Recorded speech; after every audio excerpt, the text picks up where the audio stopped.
মাস 10 দিন গর্ভে ধরে প্রসব যন্ত্রণা সহ্য করে, 10 মাস 10 দিন গর্ভে ধরে প্রসব যন্ত্রণা সহ্য করে করেছেন যে মা জন্মদান।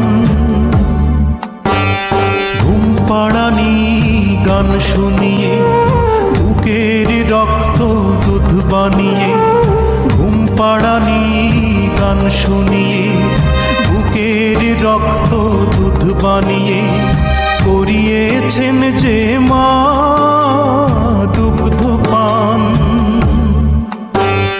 যে মা ছিল বাড়ির রানী সে মা হলো